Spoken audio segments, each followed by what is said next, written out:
హరి ఓం.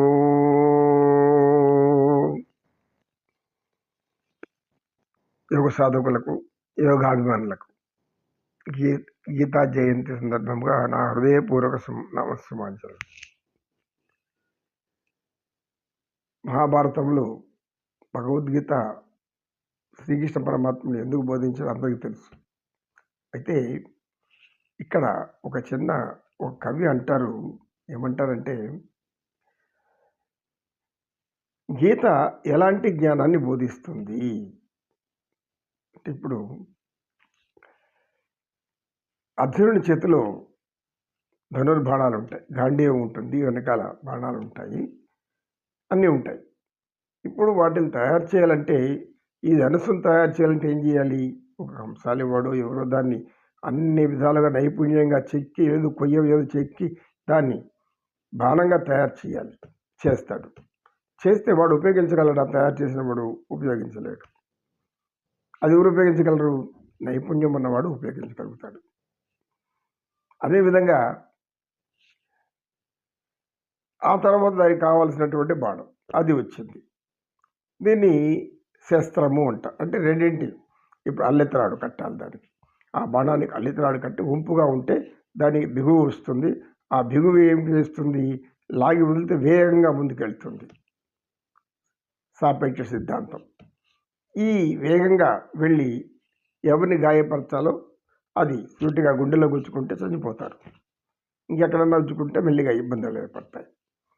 ఇలా ఒక విల్లు విద్య నిపుణుడు తన విద్యను ప్రదర్శించాలంటే ఆయుధాలన్నీ అక్కడక్కడ ఉంటుంటే ఏం దానికి ప్రాణం ఉంటాయి? ఆ ప్రాణం లేవు కదా. ప్రాణం ఎప్పుడు వస్తుంది?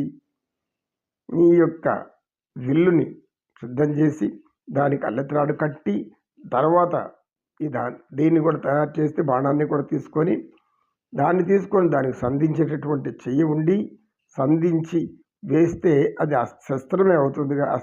శస్త్రం అంటే మనకి గుచ్చుకుంటుందే కానీ దానికి శక్తి లేదు. ఇప్పుడు ప్రాణం ఎట్లొస్తుంది?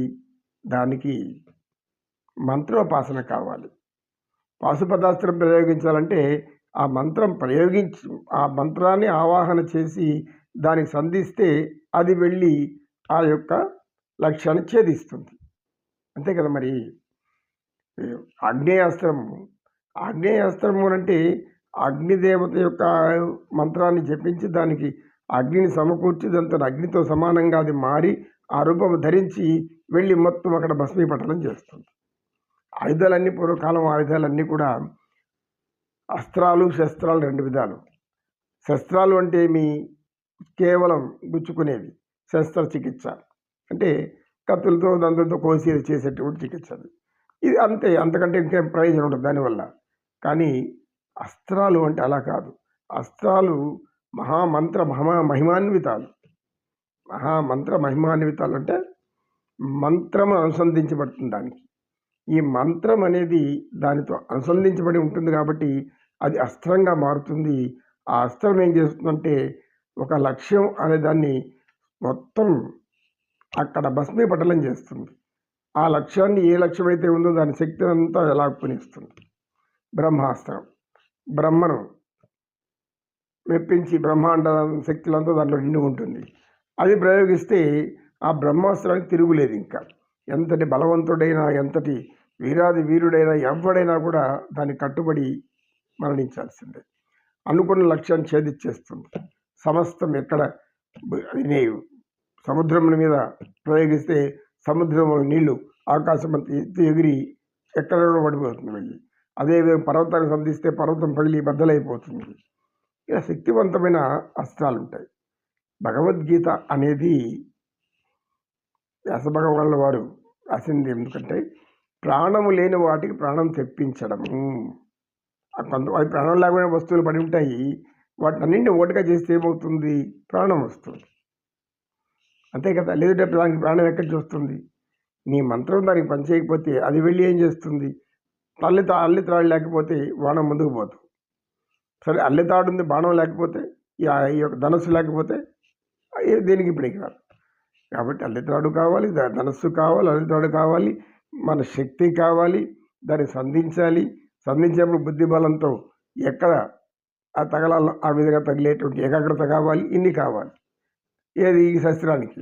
అస్త్రానికైతే మంత్రం కూడా కావాలి. అణుబాంబు అంటున్నాము. అణుబాంబు వేస్తే ఈ యొక్క జపాన్ మీద ఒక రాష్ట్రాలు 2 రాష్ట్రాలు సర్వనాశనం అయిపోయినాయి. మరి ఎలా అయిపోయాయి అవి? బాంబు చిన్నది, అది మొత్తం ధ్వంసంగా చేసింది. దాన్ని అస్త్రము అంటారు. అంటే మీ పూర్వకాలం ఇప్పుడు ఇది అస్త్రాలు, పూర్వకాలం అది అస్త్రాలు. మనమంతా కూడా మహిమాన్విత మంత్ర ప్రయోగంతో వెళ్ళిపోయేటివి. అంటే మంత్రం అంత శక్తివంతమైంది అని. కనుక ఈ యొక్క భగవద్గీత ప్రతి శ్లోకం కూడా ఒక అస్త్రం లాంటిది. శస్త్రం కాదు, అది అస్త్రం.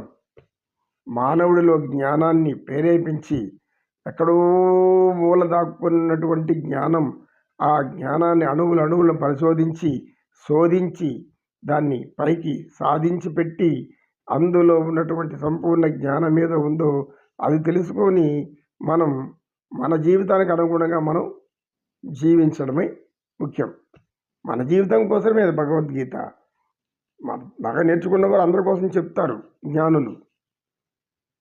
కొంచెం జ్ఞానం ఉంటే ప్రతి ఒక్కరు కూడా దాని యొక్క జీవసారాన్ని గ్రహించగలరు. కనుక భగవద్గీత అనేది ఒక మామూలు గ్రంథం కాదు. అది ఈ యొక్క న్యాయస్థానాలు చూస్తూ ఉంటాం. తప్పు చేసిన దాని మీద చేయబెట్టి ప్రమాణం చేయమంటాం. ఎందుకు? అంత పవిత్రమైంది. దేవుని సాక్షిగా నేనంతా నిజమే చెప్తాను, లోపల మాత్రం అంత అబద్ధమే చెప్తాను అనుకుంటా ఉంటారు. సాక్షులంతా కూడా అబద్ధం చెప్పేవాళ్ళు ఎక్కువ ఉంటారు. పాపం బాధపడే వాళ్ళు మాత్రం నిజమే చెప్తారు.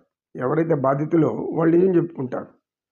కానీ బాధించినటువంటి వాళ్ళు అబద్ధం సాక్ష్యాలు చెప్పిస్తుంటారు. ఇలా ఉంటాయి కొన్ని పరిస్థితుల్లో. అధికారులకు ఏది అబద్ధమో ఏది నిజమో తెలుసుకోలేనటువంటి పరిస్థితిలో ఉంటారు. వాళ్ళు బాగా ఆలోచించి ఇలాంటి జ్ఞానాన్ని పొందినప్పుడు ఎక్కడో ఒక మూల దొరుకుతుంది సరైనటువంటి సమాధానం. అప్పుడు సులభంగా పరిష్కరిస్తారు. వీడు అబద్ధం చెప్తున్నాడా, నిజం చెప్తున్నాడా, ఎదుటి వ్యక్తి అనేక కారణాలు చూపెట్టడంతో అప్పుడు అర్థమవుతుంది. ఇలా జ్ఞానము అనేది దైవం నుంచి వచ్చింది కానీ మనిషికి స్వతహాగా వచ్చినటువంటిది కాదు.